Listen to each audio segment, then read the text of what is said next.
Hello to all regular participants and those who are with us for the first time. Welcome to the next webinar from the Young Members Group International.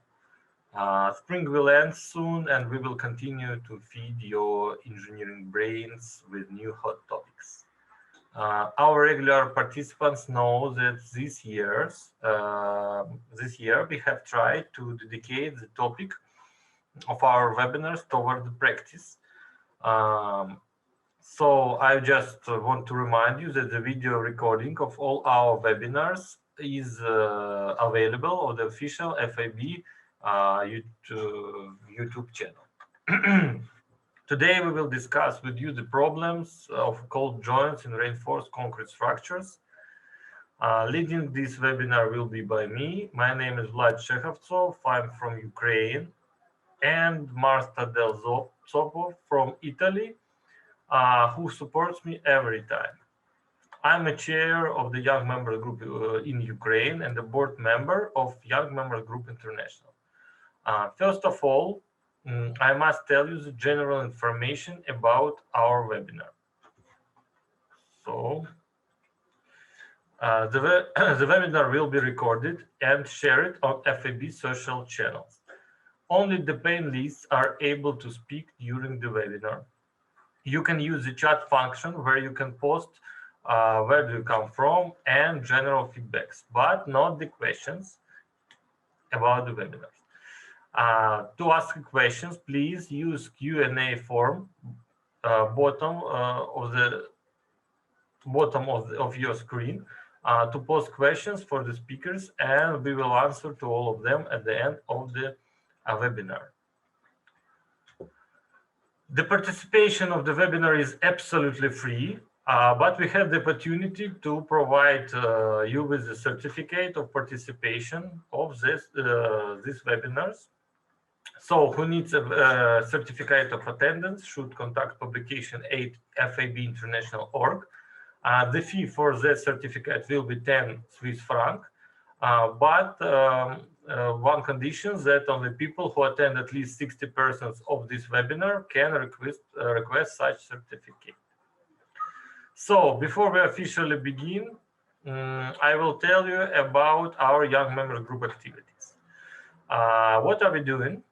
The FIP Young Members Group represents a platform for dialogue between young professionals.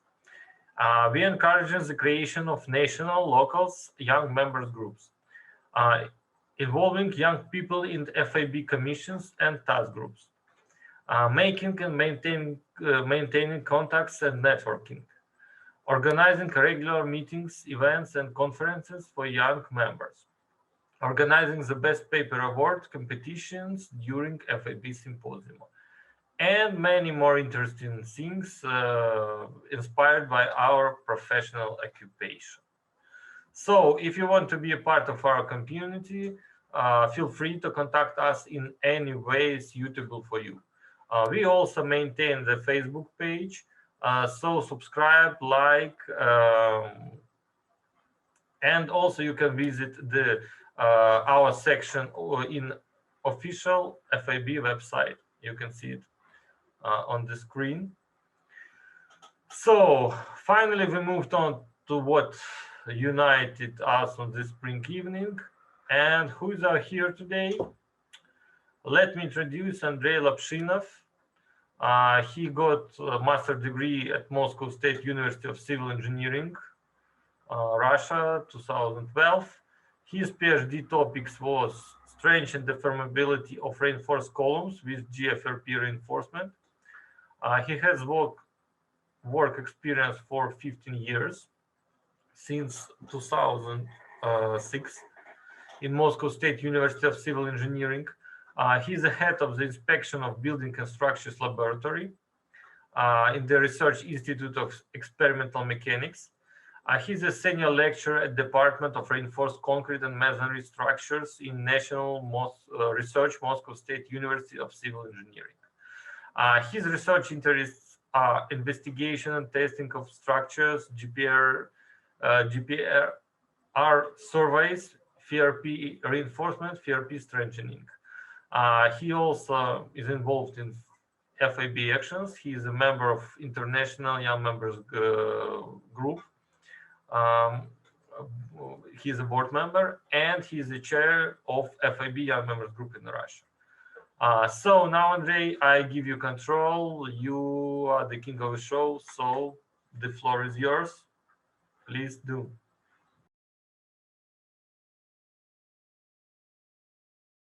Concrete joints are quite essential for reinforced concrete structures, and without them, it is impossible to erect a building entirely from cast-in-place reinforced concrete.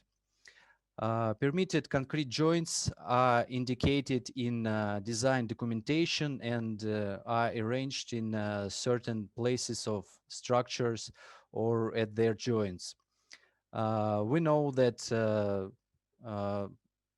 permitting concrete joints we have between foundation slabs and vertical structures such as columns and walls.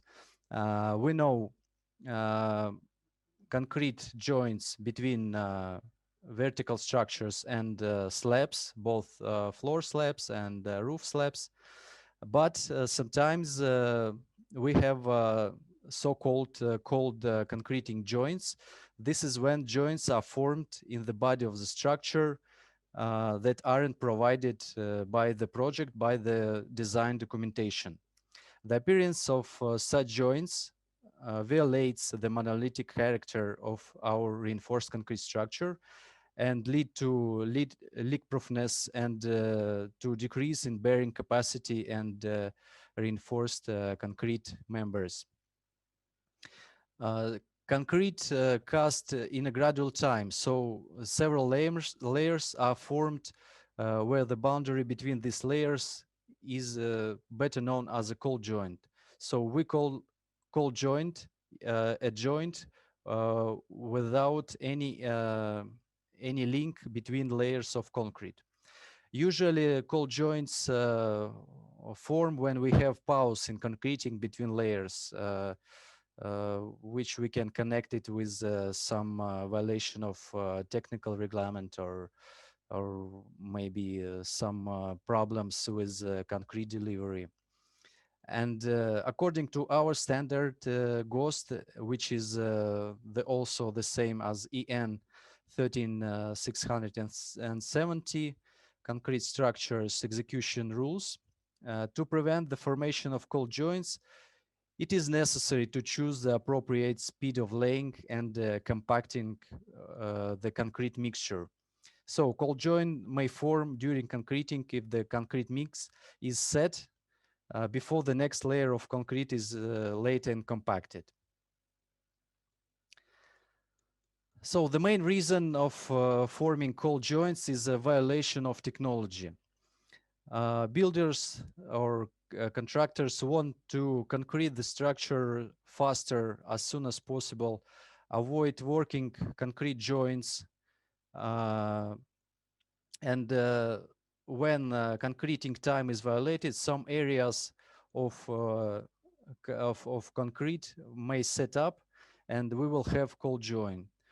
As the slide here, we can see like the wrong execution of cold joint. For example, if we pour concrete in some structure and then we resume concreting after some time, so we will have definitely the cold joint here. It's not permitted cold joint, it's undesirable cold joint. If we do concrete procedures in a correct way, so we have to do some kind of cutoff. We call it cutoff. So we arrange some special procedures to have a bond between old concrete and new cast concrete. But if we have a pause in concreting, so we will have cold joints. It could be horizontal, it could be like inclined, but of course, sometimes we can have it. So many designers view this cold joint as a built-in or initiated crack formation. So it need to be calculated or sometimes it need to be strengthened. Research that we will look later show that having inclined cold joint dramatically reduces the strength of the structure or the separate samples such as cylinders or cubics. But at the same time, horizontal concrete joints simply do not affect the compressive strength of the specimen, because we have compression here, so we don't have like a tensile or shear here. So how to detect cold joints? So if we have, in case of walls or columns, it is very easy to detect a cold concreting joint. It is visible on the surface of the structure. And if we look at the slab, so we can't see any horizontal or inclined cold joints. So we need to use some special devices or instruments. We can use ultrasonic method that can be used for detecting cold joints, but usually we in many cases we have no access to do pass through ultrasonic testing, because we have only two surface, the top surface and side surface, so we can't do like measurement throughout all structure. And of course, ultrasonic method um, doesn't give us a good visualization of the results. So we need to do this by hand without automatically. So the better way to use and to detect cold joints is to use GPR. So GPR is ground penetrating radar, sorry, followed by verification of drilling cores, drilling cylinders, and we can verify that our measurement with GPR is correct, and we can prove it by drilling cores. Literature overview. So I've analyzed some papers related to behavior of concrete with cold joints. And briefly, shortly, I would like to present some conclusions about what our colleagues have got in their results during experiments. So the longer the casting pause time used, the lower compressive strength and flexural strength values. With the increase in the time between pouring two layers of concrete, the compressive, splitting, tensile, and flexural strengths of the concrete decreased. Cylinders with horizontal cold joint subjected to compressive strength do not show a loss of resistance in any case, as I said before. Cold joint formation affects more splitting, tensile, and flexural concrete strength rather than compressive strength. Pull-out strength between the concrete and the steel rebar was weakened by the formation of cold joint. So we have worse bond between our reinforcement and concrete. And pull-out strength decreased as the time of cold joint formation increased. Cylinders with diagonal joint subjected to compressive strength with vertical joint subjected to indirect tensile strength did present a great loss of resistance up to 30 and 42% respectively. So to make a final conclusion of the literature overview, I would say that the problem of cold joints is very serious, and we should take it into account when we investigate and made a design of structures with cold joints. So we can't pass it away. So we should calculate it. But how can we calculate it? Uh, in our country, in Soviet Union, there was a manual to our main design code for reinforced concrete structures, SNIP 0030184, regarding the design of precast and in situ structures, which contained a method for calculating joints for a shear. So we can consider cold joint in our structure as a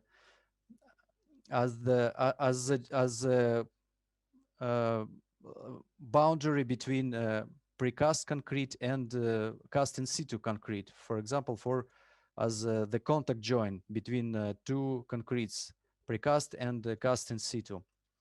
Currently, we have a quite new from 2017 a new design code which is called SP 337 composite precast and in situ reinforced concrete structures, which presents calculation methods for joints of precast and in situ reinforced concrete. It was widened in comparison with the old one, and we've got several new methodics and several new design cases. So if we look at the main equations and formulas, so we can calculate the strength of the contact joint from this equation that QG should be less or equal to QSH, where QG is shear force in our contact joint from external loading, and QSH is the ultimate shear capacity that carry contact joint.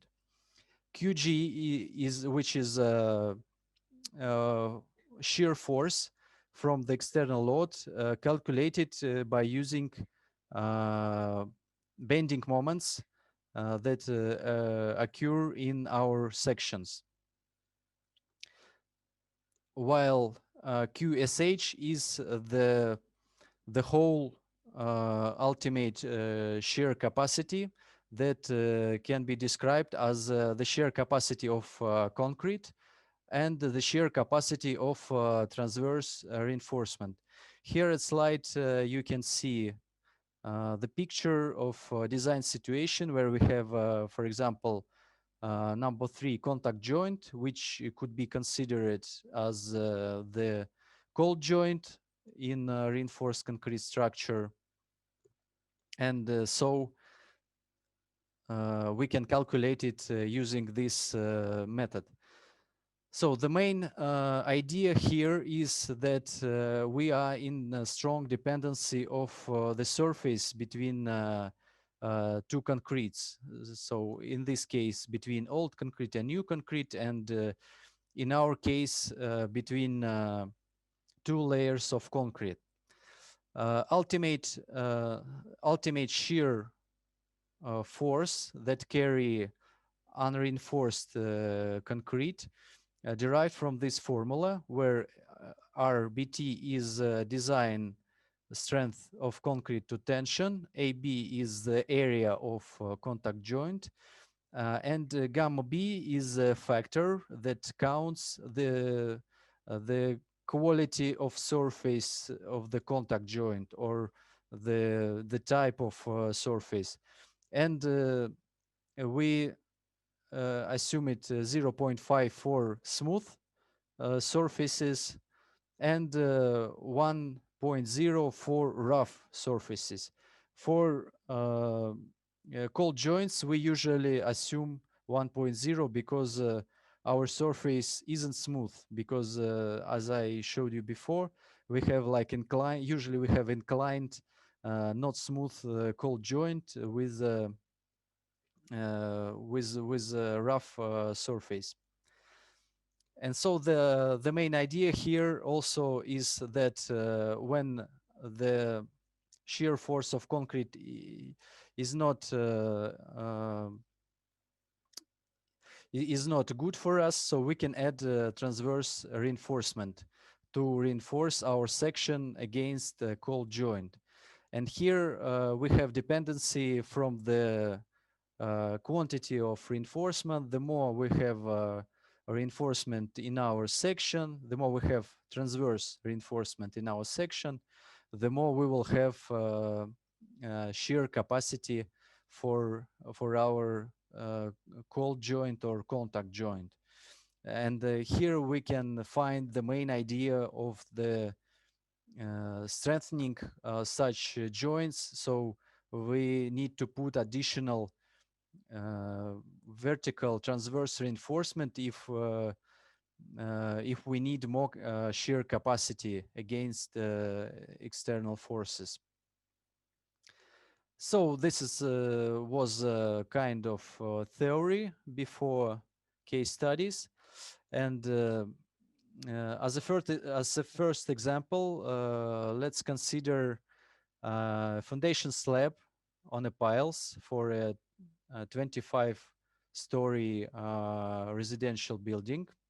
The customer contacted us to determine whether there are horizontal or inclined cold joints in the foundation slab structure. Slab is 800 millimeters thickness with a mesh of precast piles with the dimensions in plan almost 50 to 20 meters. And here we have a section of the foundation slab.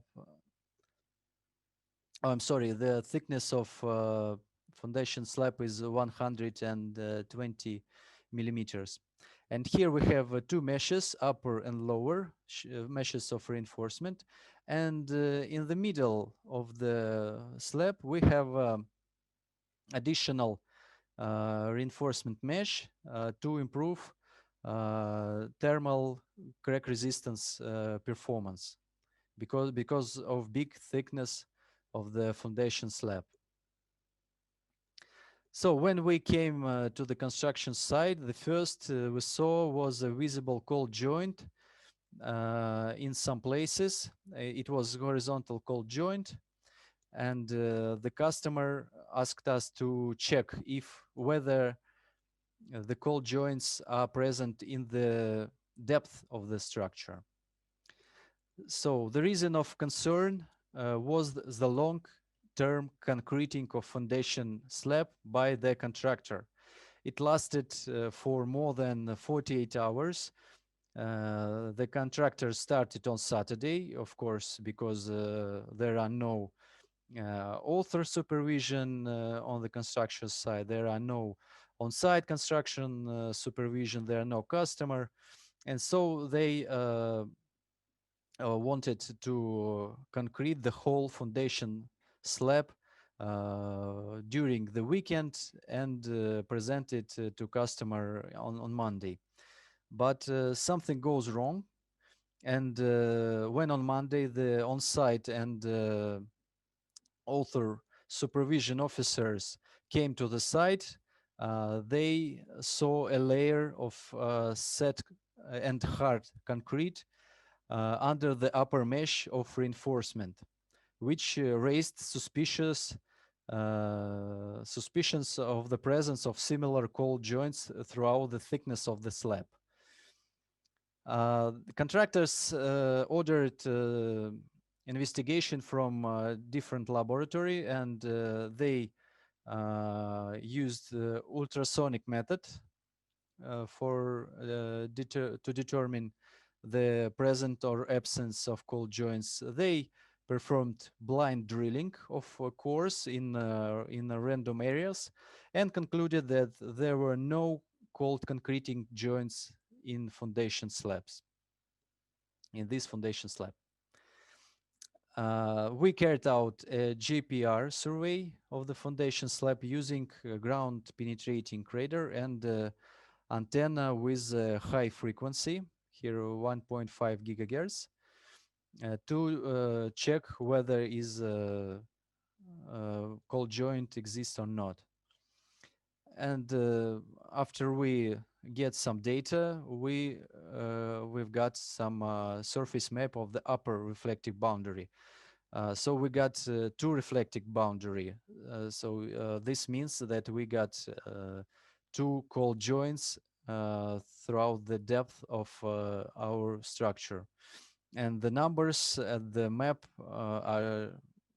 show us uh, the depth of the first layer of reflecting boundary of the first concrete cold joint. Here we have 14 centimeters to 19 centimeters, something like that. It's right under the upper mesh of reinforcement of the foundation slab. The lower reflecting boundary is at the depth of about half meter, and here we can see that the cold joint isn't everywhere. So there are only some zones where there aren't any cold joints. We did a core drilling to prove that our data is correct. So we do the simple core drilling from our structure precisely on the areas where we found cold joints and where there weren't cold joints. And what we've got is that we have got conformity of that there are indeed cold concreting joints at the same depth where GPR shows us. And we can see that our cylinders broke up for several parts, right? A place where we can find cold joints at the radargrams here. So, and we can see here reflecting boundaries at the radargrams. So we proved that there are several cold joints throughout our structure. And here you can see interpretation of profile, and our radargrams show us that we have several cold joints, and so does drilling, of course. When we look at the spools of concrete cylinders, we can see that where we don't have cold joints, we have like a fresh spool. You can see it's clear, and you can see some aggregate here. And where we don't see fresh spool at all, so here is a cold joint, because there were like a gap between there were gap in concreting between two layers. Here it is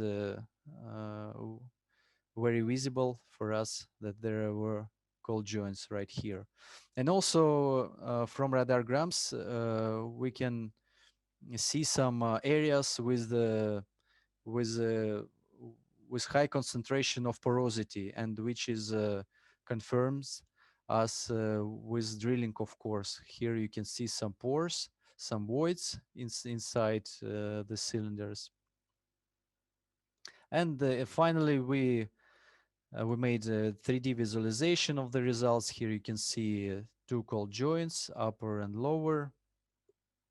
And also we tested our cylinders, and the concrete strength was grade B20 instead of B30, which is in good correlation with the porosity that we've got from drilling and from GPR survey.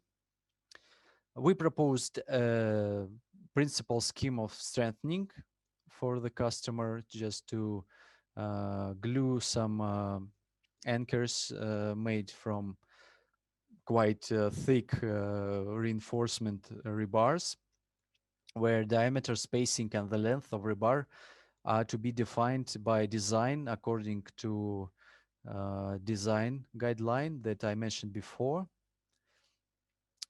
And the conclusions for case study number one, that formation of undesired cold joints has been detected by GPR survey and approved by drilling control cylinder specimens.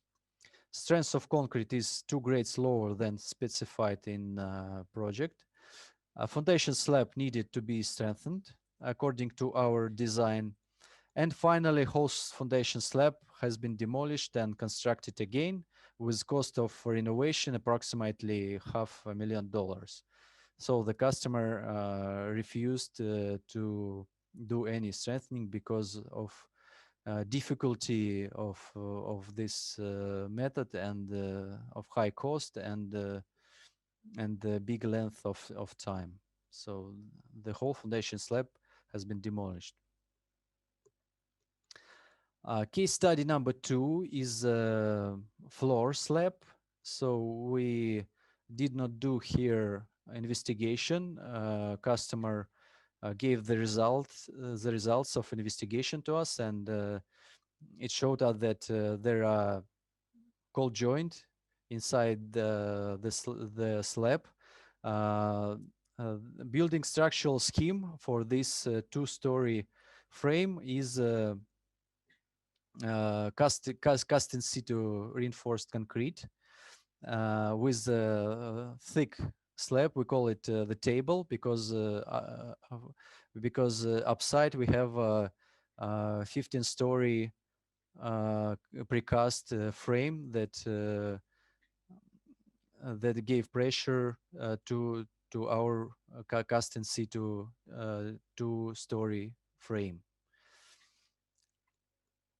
So we did finite element analysis to get internal forces from our calculation and to use it in the design according to our design code.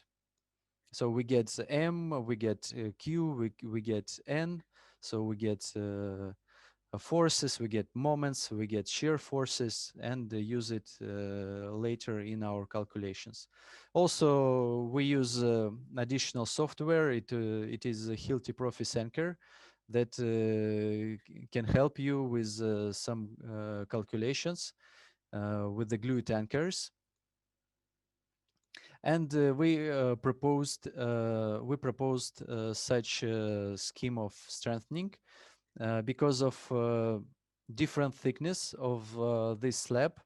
We used different diameters and different length of reinforcing vertical transverse reinforcement. And we have at least five zones of our slab where we use different type of reinforcement. And here you can see reinforcement, transverse reinforcement layout, where we use different anchors for different zones with different internal forces. And so we did a design, and then customer asked us to do author's supervision, and so we did the author's supervision, and we check the spacing of anchors, and we check diameter of spacing, we check the zones, and there were a lot of problems because this table, this slab was over reinforced, and there was a lot of longitudinal reinforcement, and so contractors couldn't perform our initial scheme of strengthening. And so we did as built survey scheme where in some areas we couldn't put our additional reinforcement, and so we recalculate these zones and give approval not to do this because they were impossible to put our additional transverse rebars here because of big amount of longitudinal reinforcement. And conclusion for case study number 2, different anchors were used for different slab thickness. Structure was strengthened under our control and supervision and put into service. And during real application, some difficulties with placement of vertical reinforcement can be encountered. So the next one is case study number 3. It is a roof slab for constructing metro station. Now it is under service already. Um, the customer asked us to check the presence or absence of cold joints inside the area of roof slab. So here you can see section of metro station. We can see walls, we can see foundation slab and the roof slab with the beams, with columns. And the thickness of this slab is 1 meter with some beams. And the reinforcement layout is quite classical for this type of structure. We have 2 meshes, lower and upper here, and with some additional transverse vertical reinforcement in some areas, which can help us to resist shear forces if we have cold joint. So we did GPR survey using a regular system. Then we get some information. We have areas with some defects like pores and caverns here, and also we can see some boundaries. This is not the thickness of slab. It is somewhere around here, because the thickness of our slab is 1 meter, and we can see some boundary inside our structure at the depth of about half meter or 60 centimeters. And we did a 3D visualization of the roof slab. Here we can see several cold joints that are found in our structure. And the 3D visualization showed us that there are 3 cold joints inside. There can be 3 cold joints inside our structure, where violet color shows us first boundary, green color second boundary, and yellow is third boundary, while gray color represents the top surface of the roof slab.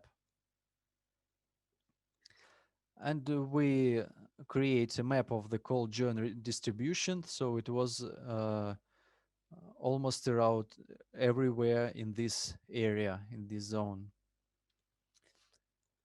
So to prove our measurements, we drilled into the body of the roof slab to confirm the presence of several cold joints. And here you can see that our cylinders broke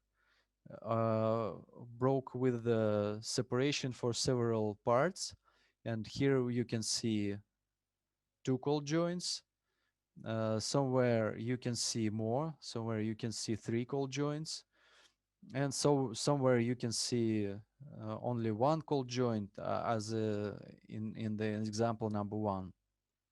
So we proved that there are cold joints in our structure. We did a finite element analysis for this structure, for the whole frame of the metro station, and get internal forces to use it in our further design of strength of contact joint. So the result of the calculation is that with the cold joints, the bearing capacity isn't enough for us to bear all design loads. So we had to strengthen this structure, and we use the same method. We apply glue anchors with the reinforcement, and we did it with special spacing according to our design. And here you can see additional transverse reinforcement layout, which is quite the same as we did before in the case study number 2. And conclusions: glue anchors we used for strengthening. So it was just straight steel rebars with chemical anchor. Structure was strengthened and put into service. And during real application, some difficulties with placement of vertical reinforcement was encountered as well as in case study number 2, but we solved it. And case study number 4, it is again foundation slab of constructing building. We have a slab out of foundation slab, it's quite classical. So we performed a GPR survey of the structure to get the result of presence or absence called joints. So here is a map of cumulative amplitudes for depth of our foundation slab, and the red color represents the porosity, the presence of currents and pores inside our foundation slab. So we also did a distribution map of the concrete interface. So we've seen some interface here. We've seen some joints. We thought it was joints, and we created a depth map of concrete boundary, a proposed cold joint. Radargrams showed us that we have a boundary inside slab. So there were areas of homogeneous slab, and there were areas with cold joints, proposed cold joints. And so we performed drilling of samples, and in areas where we wanted to see cold joints, we couldn't see joints at all. So here you can see like round cylinders without any concrete joints. So as number 2, number 4, number 5. So and we thought that we were mistaken, or our GPR was mistaken, and we already been ready to say to our customer that we are mistaken, but then we decided to test cylinders for compressive strength. And the analysis of the results showed us that the strength in the surface area is lower than in the depths of the slab. So at the top surface of our slab, we can see that the strength, concrete compressive strength, is much lower than in the depth of foundation slab. So the strength of concrete increase as we go deeper into the structure. So here you can see this. And finally, the conclusions were that in the structure of foundation slab, no upper and cold joints were detected, but in foundation slab at different depths, difference in concrete strength reaches in specimen number 1, 37%, in specimen number 2, 12, in specimen number 3, 19, in specimen number 4, 27, and in specimen number 5, 38% difference between upper and lower layers of concrete. So we haven't got the cold joints, but we have got boundary between different layers with a different concrete strength. it is not all case studies that we performed, but it's the very interesting. And the final conclusions is the formation of undesired cold joints lead to non-monolithic reinforced concrete structures, and such structure should be calculated for strength of contact joint, and if necessary strengthened. Cold joints in slabs could be detected using ground penetrating radar with appropriate frequency antennas and special approaches. Using GPR sometimes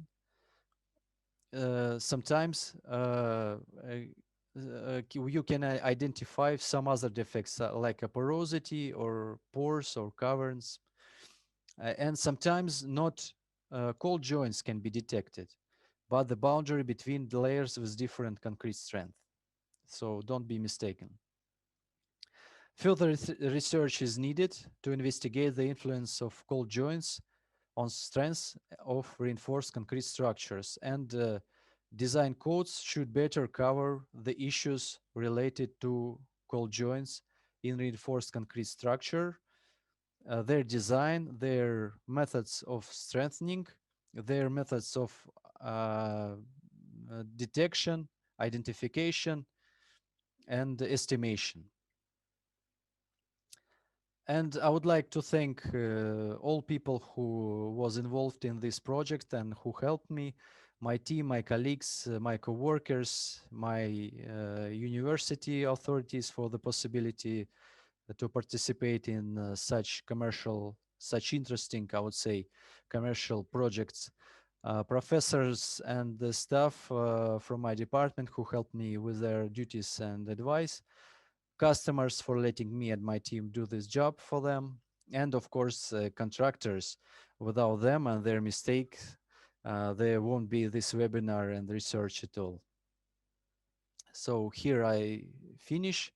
Thank you for your attention. If you have any question, you can write me on my emails. You can find me in ResearchGate, Facebook, or LinkedIn. Write me. We can discuss results of my research works.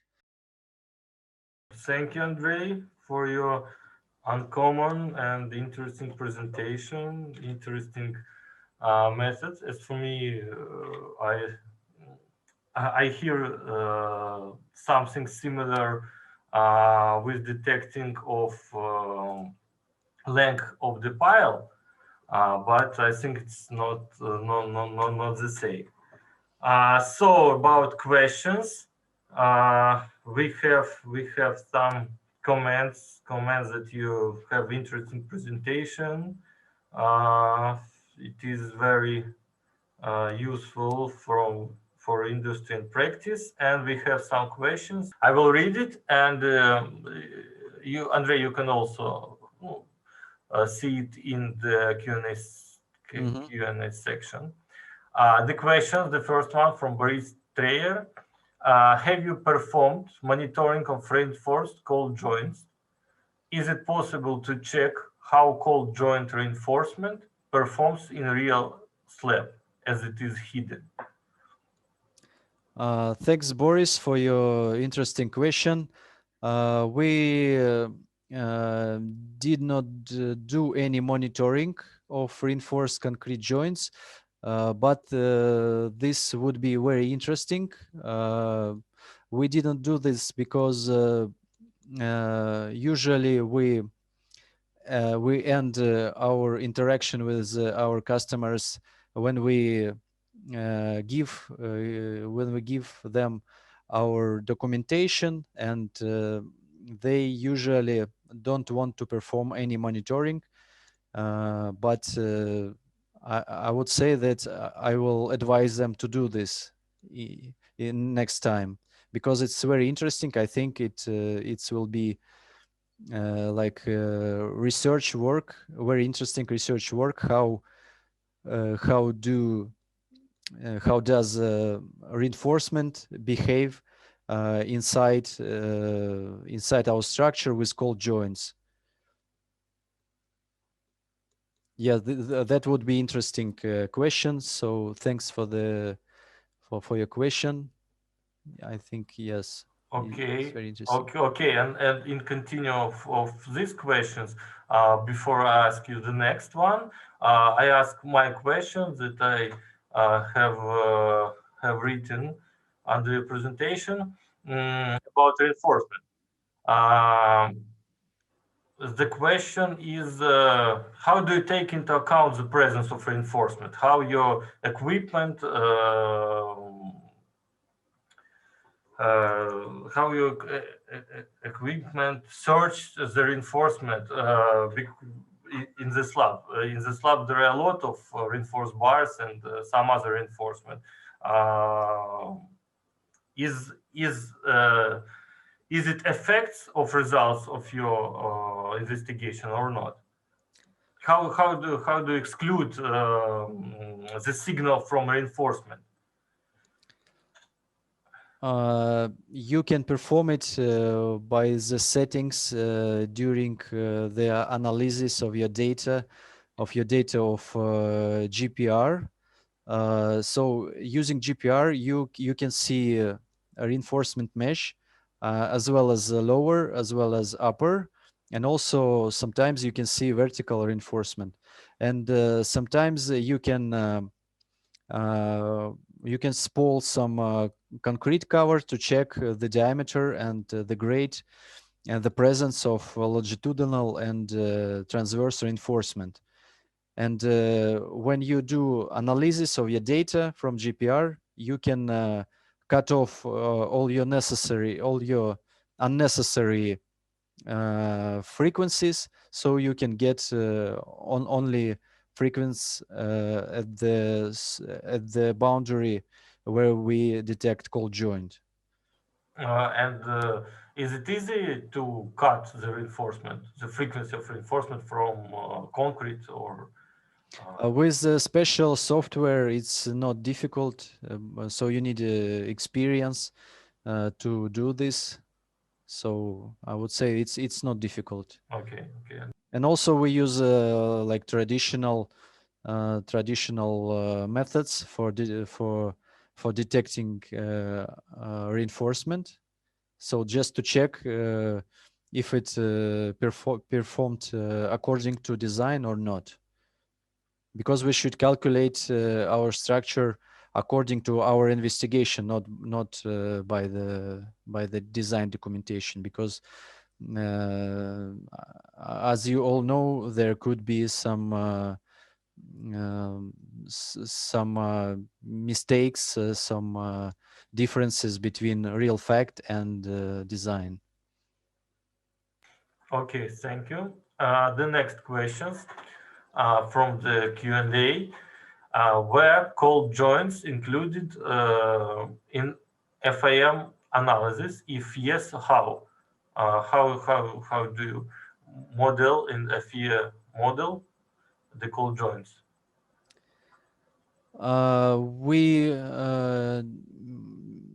We didn't include it in our finite element analysis because it's quite difficult using our software.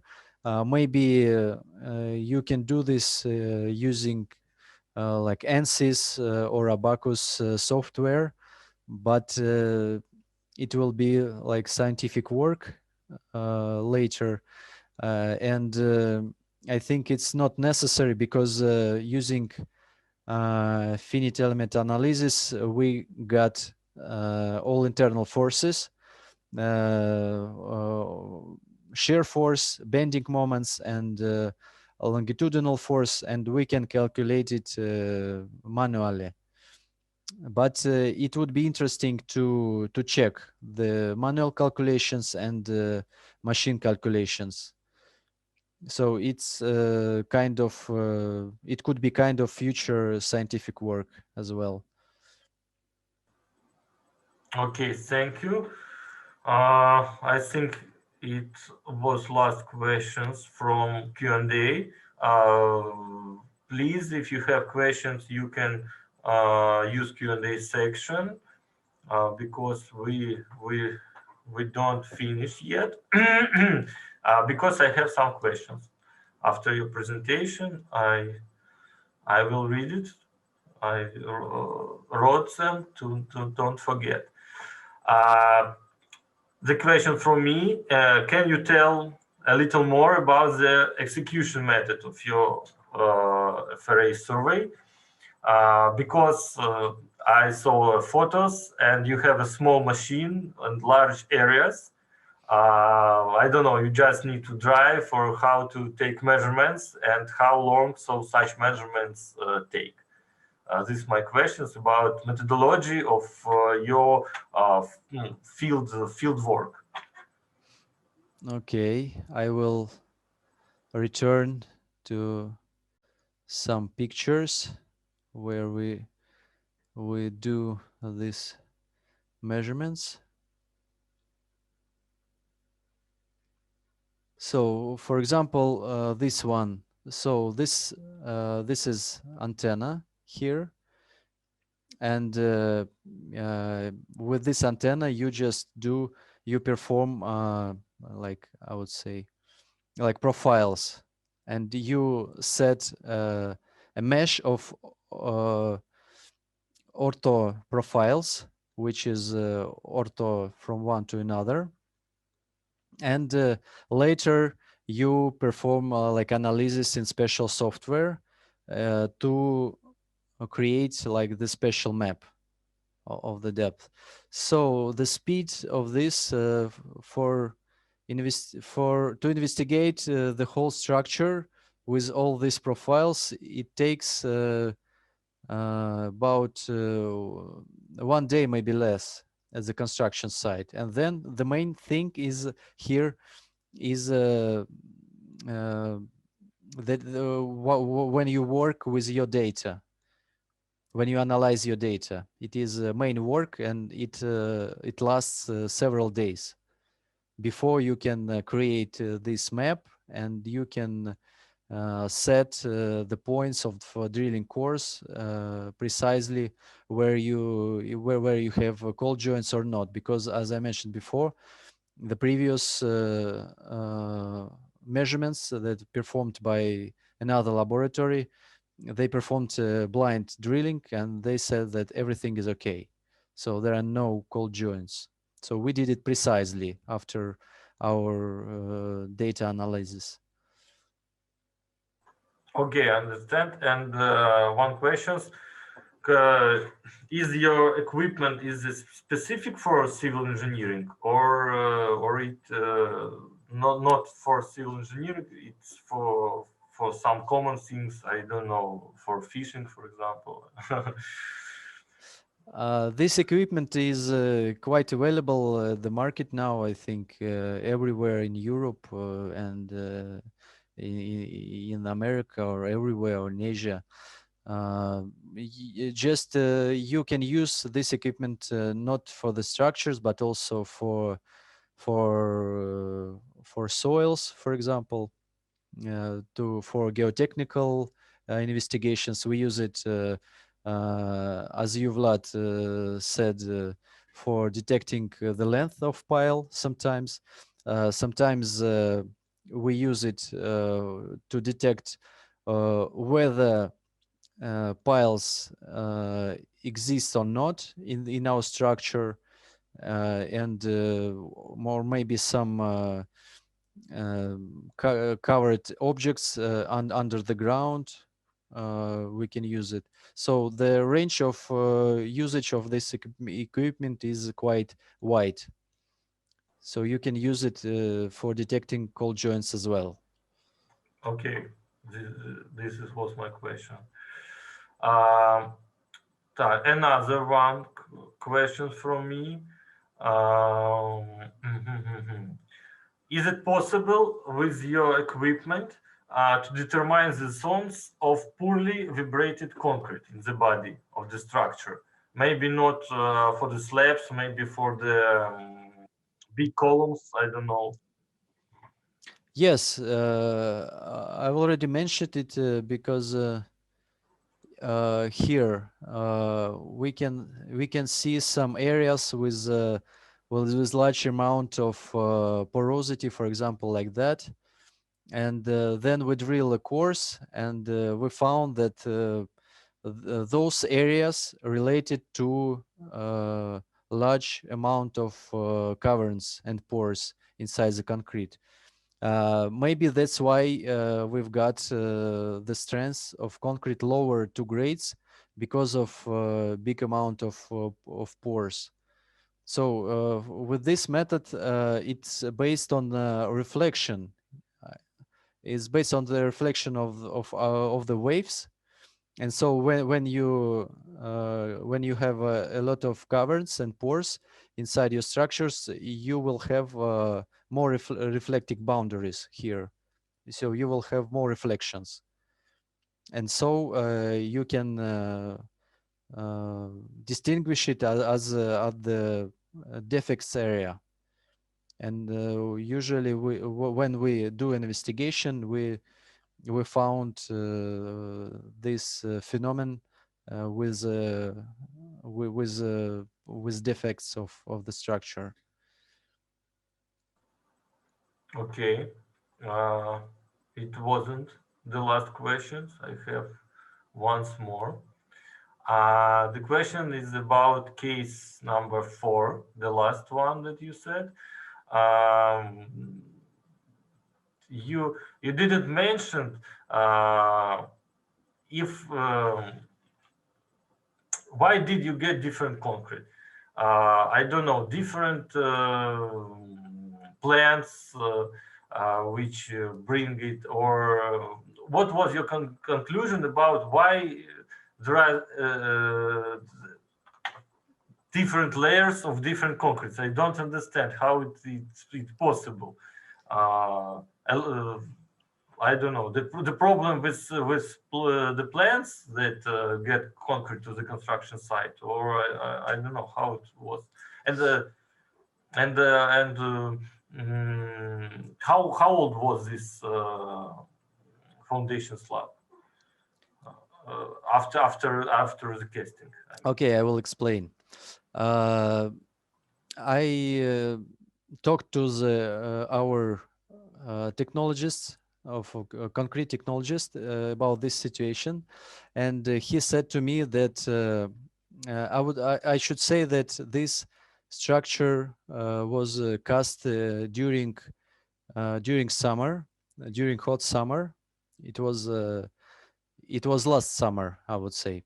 And last summer was quite hot in our region, and because of poor curing of concrete after casting of concrete, we have a lot of water that pass away from the top surface of our structure, and so here the reaction of hydration was poor, was worse than in the depth.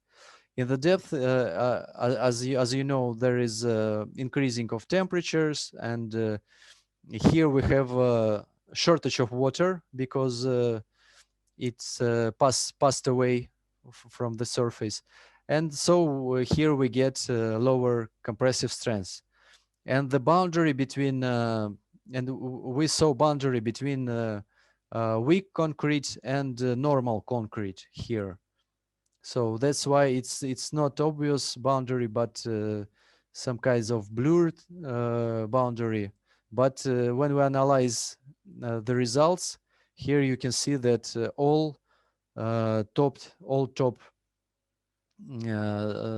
specimens from the top surface showed us very weak results. Here you can see 17, here 23, 19, 25, 18, 27. So here it's obvious that here we have weak layers at the top of the structure. Okay, I think it is a great explanation. I believe is that the problem with curing of concrete is a big problem. Yes, yes. And we, with your survey, could prove that the curing was poor or bad at all. And sometimes after such results, we need to strengthen construction as you did. Yeah, it's especially uh, foundation plates is a massive structure, but I am afraid such problems when we faced with columns or diaphragm walls, shear walls, I mean, and some or thin slabs. Yeah, it is a big problem. Yes, Great. because of thin structure, and you have not just top surface with weak concrete, but you have the whole structure with weak concrete. And I've heard that this was a problem for this customer, and he did a recalculation of the foundation slab because of very weak concrete at this top surface of the structure. Okay, Andrei. Even for me, it was the last question. I see in the Q&A section there are no questions. We have answered all the questions that we have here.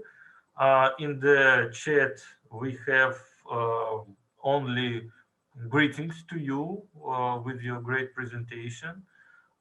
People liked it. It's really interesting because it's perspective method for different things to to investigate a lot of common problems for construction sites. The problems when you design something and then it making it the construction site, and it's a lot of problem of to get such structures that you have designed in the office. Yes, I would say that this is a very relevant topic and not well investigated. So I think not only our developers of design codes, but also developers from abroad should take it into account and to give designers information how to make a design or and how to strengthen these structures. So I think it should be it should be more widely considered. And it is a good method to prove the builders that they have some mistaken in their work and don't to approve their work at all, Yes, sure. because they always say that we have done all normally. You you're so clever for us. Why do were you saying that? And in such method, you can prove that they have a problem which we don't see by our eyes, for example. Yes, for sure. Okay, Andres, thank you again for a good presentation. It was really interesting for me, for example. And we have a question, we have discussions, like always in our webinar series. So thanks to everyone who attend the webinar. Don't forget about our Facebook page. Look for this and previous video for our webinars on official YouTube channel. Subscribe, like, follow, and follow the next FAB Young Members Group webinars and other international events. Wish to everyone be healthy, active, and see you in the next Young Members Group webinar or other actions. I think it will be even cooler. Thank you. Thank you, Vlad. Thanks, everyone.